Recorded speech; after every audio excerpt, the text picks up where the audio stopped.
नमस्कार, पंजाब केसरी टीवी देख रहे हैं आप। मैं हूं आपके साथ Sachin Sharma. Panipat GT road union bank of India के पास सैकड़ों की संख्या में बैंक कर्मी हड़ताल पर आ गए हैं। 4 दिन की हड़ताल है। 4 दिन तक बैंक बंद रहेंगे और सरकार के खिलाफ बैंक कर्मियों की जबरदस्त नारेबाजी इस वक्त आप लाइव सकते हैं।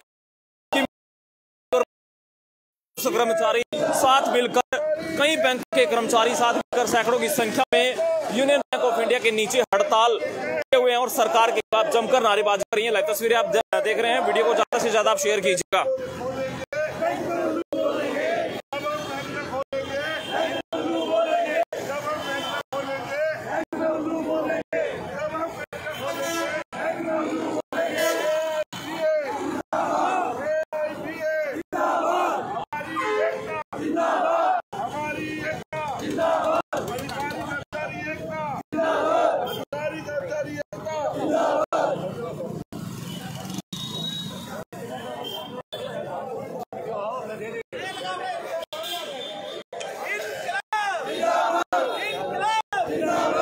क्या कुछ मांगे हैं बैंक कर्मियों की, सीधी उनसे बातचीत करेंगे। लेकिन हम आपको बताते हैं कि इससे पहले भी बैंक कर्मियों ने निजीकरण के खिलाफ, सरकार के खिलाफ प्रदर्शन किया था। एक बार फिर से निजीकरण की आवाज उठी है। क्यों ये आवाज उठी है, क्या कुछ मांगे हैं बैंक कर्मियों की, सीधी उन्हीं से बातचीत करने का प्रयास करेंगे। लेकिन लगातार मोदी सरकार पर निजीकरण के आरोप लगते रहे हैं। तमाम बड़ी बड़ी कंपनियों को बेचने के आरोप मोदी सरकार पर लगते रहे हैं। अब बैंक कर्मी भी अपने आप को इनसिक्योर महसूस कर रहे हैं।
सरकार के खिलाफ नारेबाजी बैंक कर्मी कर रहे हैं। सरकार को कोसा जा रहा है कि निजीकरण को किसी भी कीमत पर नहीं होने देंगे। वो अपने आप को इनसिक्योर महसूस कर रहे हैं। हालांकि तमाम जानकारी लेने का प्रयास करेंगे कि और क्या उनकी मांगे हैं। निजीकरण के खिलाफ लगातार सरकार के खिलाफ आरोप हमेशा लगते आए हैं कि मोदी सरकार हड़ताल रहने वाली है।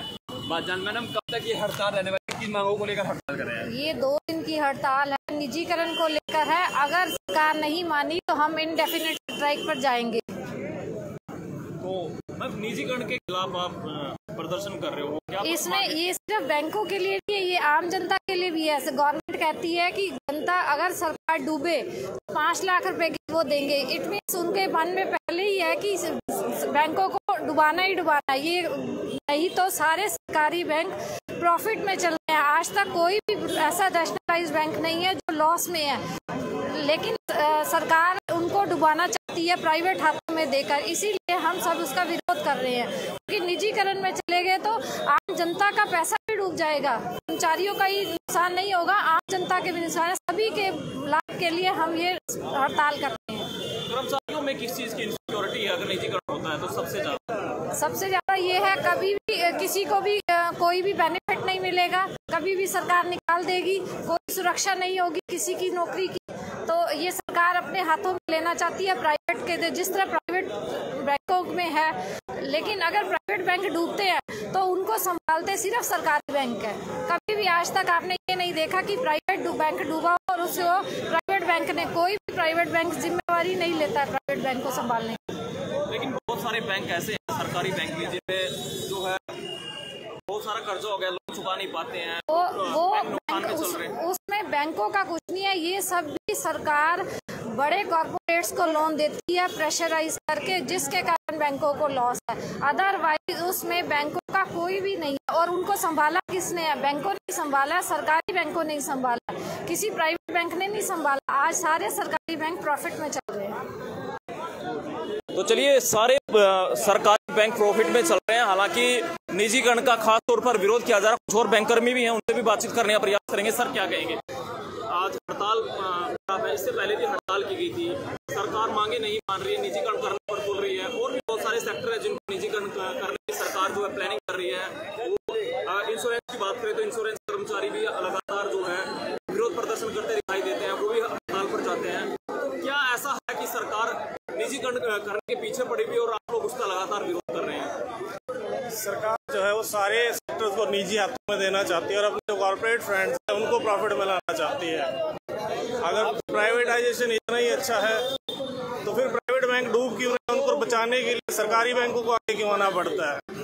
ये कहीं ना कहीं लगता है बहुत गलत हो रहा है देश के आम नागरिक के साथ, क्योंकि एक तरफ सारी जो गवर्नमेंट की छोटी छोटी स्कीम्स है वो नॉन प्रॉफिट वाली जो वो सरकारी बैंकों के माध्यम से स्टार्ट की जाती हैं, आगे बढ़ाई जाती हैं, और बाद में बताया जाता है कि प्रॉफिट नहीं हो रहा है, प्रॉफिट नहीं हो रहा है, जो कहीं ना कहीं गलत है। आज की जो हड़ताल का क्या मैसेज है कि सिर्फ निजीकरण का विरोध है या कुछ और भी मांगे कर्मचारियों की? फिलहाल तो हमारी यही है, अभी निजीकरण नहीं होना चाहिए बैंकों का या किसी भी सेक्टर का, क्योंकि आम आदमी का पैसा इनमें लगा होता है और जो कहीं ना कहीं गलत है अगर कॉर्पोरेट के हाथ में जाएगा तो। सर, बताइए थोड़ा, क्या कहेंगे? हड़ताल पर है, क्या ये 4 दिन की हड़ताल रहेगी? हालांकि 2 दिन की तो रहती है, 2 दिन वर्किंग डेज थे। नहीं, शनिवार को हमारा वर्किंग डे है। हमने ये हड़ताल सोच समझ के इसी दिन रखी है ताकि पब्लिक को कोई परेशानी ना हो। हम पब्लिक को कोई परेशानी नहीं देना चाहते, लेकिन साथ में हम अपना मैसेज परकोलेट करना चाहते हैं सरकार के लिए कि बैंकों का निजीकरण उनको बंद करना चाहिए। ये एक लोक विरोधी, जनता विरोधी पॉलिसी है, इसको बंद किया जाए। लेकिन सरकार कहती है कि जो मर्ज कर रही है बैंकों को, उससे खर्चे कम होंगे, सरकार की बचत होगी।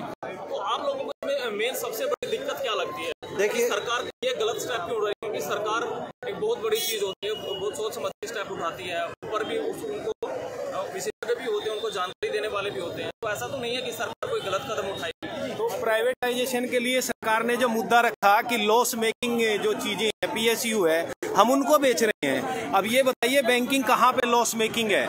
सोशल वेलफेयर का जितना काम है वो सारा इन्हीं नेशनलाइज बैंकों के थ्रू हो रहा है, और जो लॉस मेकिंग का क्राइटेरिया है ये भी सरकार अपने आप डिसाइड कर रही है। और अब अगर PSU को छोड़ दें, बैंकों को छोड़ दें, बाकी PSU, BPCL वो तो प्रॉफिट कमा रही थी, वो क्यों बेच दी? HPCL जो प्रॉफिट कमा रही थी वो क्यों बेच दी? इनका मेन एजेंडा वही है। ये कॉर्पोरेट सरकार है, धीरे धीरे कभी पाइपलाइन क्रेडिट, कभी मोनेटाइजेशन, कभी डीमोनेटाइजेशन, इन्होंने इसी तरीके से आपकी सारी एसेट्स बेच देनी है और लोगों के हाथ में कुछ नहीं छोड़ना है। उसने 2 वक्त की रोटी खानी है और आज जोड़ने, ओ मोदी जी आपने तो 2 रोटी दे दी, हम तो बहुत कुछ हैं। हम इस चीज का विरोध कर रहे हैं। हम सरकार के खिलाफ नहीं है, लेकिन सरकार की जो पॉलिसी है, जो लोगों को इन बैंकिंग सेक्टर से दूर लेके जाना चाह रही है, हम उसके खिलाफ हैं और उसी में हम हड़ताल कर रहे हैं 2 दिन की। सरकार से हमने आह्वान किया है, ये प्रिलिमिनरी टाइप की हमारी हड़ताल है। अगर सरकार हमारी मांगों को नहीं मानती, हम इंडेफिनिट हड़ताल करने के लिए, जनता के पैसे को बचाने के लिए, हम उसके लिए भी तैयार हैं आगे। चलिए, एक और साथी हमारे साथ, उनसे भी बातचीत करते हैं। क्या लगता है सर, जनता के पैसे की बात की जा रही है और भी बहुत सारी समस्याएं, आपकी भी समस्याएं होंगी क्योंकि आप जॉब कर रहे हैं, परिवार भी चलाना है, और भी बहुत सारे लोन्स वगैरह आपने भी ले रखे होंगे, आपकी किस्तें वगैरह, बिल वगैरह होंगे। तो अगर आप निजीकरण हो गया, नौकरी भी आपकी जा सकती, तो और किस तरह की समस्याएं आपको लगता है क्या होगा इससे? फर्स्ट ऑफ ऑल मैं ये बोलना चाहूँगा कि ये जो प्राइवेटाइजेशन है, ये हमारी जॉब को इनसिक्योर करेगी। ये आम पब्लिक के लिए खतरनाक है। जिस जनता का पैसा हमारे पास सेफ है, जो सरकारें पब्लिक वेलफेयर के लिए जितने भी स्कीम चलाती है, गवर्नमेंट बैंक के थ्रू कराती है। अभी स्वनिधि ला रही है, आत्मनिर्भर भारत की बात करती है, और प्राइवेट बैंक को ये प्राइवेट करने जा रहे हैं। आप इतने देखो कि छोटे छोटे बैंक को लाइसेंस दे रखे हैं। जब ये लॉस मेकिंग होती है तभी LIC को कहती है खरीद लो, तभी कहती है SBI को खरीद लो। मैंने जो प्राइवेट बैंक है, जो इनके पास खजाने इलेक्शन के लिए भरते हैं, उनको क्या कर रहे हैं कि सपोर्ट कर रहे हैं। जो इन सब अब यस बैंक जब स्थिति जा रही थी तो इसको बचाने वाला SBI आया। सरकारी बैंक को बेचकर ये चाह रहे हैं कि अपने हम खजाने को भरे और दिखा कि हम सरकार अच्छे चला रहे हैं। हम ये कहना चाह रहे हैं कि भारत सरकार इतनी निकम्मी हो गई, इतनी कैपेबल नहीं है कि अपने PSU को चलाए। भेल हो गया, आपको HPCL हो गया, जितने प्रॉफिट मेकिंग है उनको बेच रही है। तो आप खुद निकम्मे हो, आप अपने जो ऊपर बैठे हुए सेक्रेटरी लेवल के हैं जो सोच नहीं पा रहे हैं कि PSU कितनी जरूरी चीज़ है, जो इतने जो रोजगार पैदा करती है। SC ST OBC जो आरक्षण की बात होती है, जैसे ही प्राइवेट होगा सारे आरक्षण खत्म हो जाने हैं। एक तरह से कहा कि ये पूरे जनता विरोधी है और देश को बेच रहे हैं। जो प्रधानमंत्री ये बात कहता था कि मैं इस देश को बिकने नहीं दूंगा, तो वो स्थिति हो गया कि इंजन के हर एक पार्ट को खोल खोल कर बेच देंगे, लेकिन मैं देश नहीं बिकने दूंगा। पूरे देश के हर एक चीज को बेचने की बात कर रहे हैं। अभी एयरपोर्ट की, अब जहाँ इनका इलेक्शन होता है वहाँ हम एयरपोर्ट बना रहे हैं, जो एयरपोर्ट ऑलरेडी उसको हम बेचे जा रहे हैं। क्या नीति है?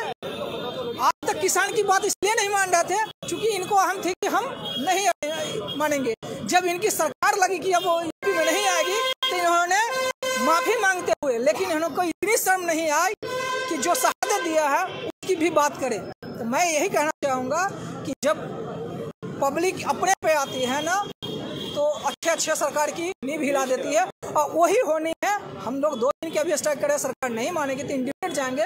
और इंडिफिनिट अगर बैंक का स्ट्राइक पर गया तो किसान से तो ज़्यादा इकोनॉमी का फर्क नहीं पड़ रहा था, पूरा इंडिया की इकोनॉमी बैठ जाने वाली है। और सरकार को चेतना चाहिए। हमारी यूनिटी जिंदाबाद, बैंक यूनियन जिंदाबाद। चलिए, बहुत बहुत शुक्रिया हमसे बात करने के लिए। तो तमाम बैंक कर्मियों से हमने बातचीत की, उन्होंने बताया कि इकोनॉमी में बैंकिंग का बहुत अहम रोल है और इसमें कोई दो राय भी नहीं है। बैंकों के बिना देश की अर्थव्यवस्था बिल्कुल बैठ जाएगी अगर कर्मचारी हड़ताल पर चले गए। उन्होंने किसानों की भी बात की, अगर किसानों की तरह ही सरकार को मानना है तो वो उस रास्ते पर भी जाने को मजबूर होंगे। लाइव तस्वीरें इस वक्त आप देख रहे हैं।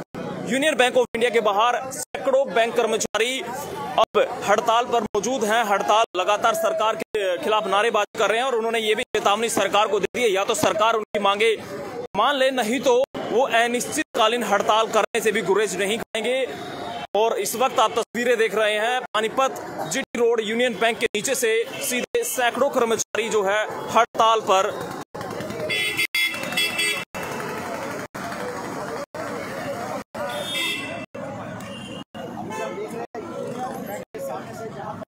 हमसे जुड़े रहने के लिए हमारे YouTube चैनल को सब्सक्राइब करें और नई वीडियो की नोटिफिकेशन के लिए बेल आइकॉन को दबाएं। अगर आप ये वीडियो Facebook पर देख रहे हैं तो लाइक जरूर करें और ज्यादा से ज्यादा शेयर करें। धन्यवाद।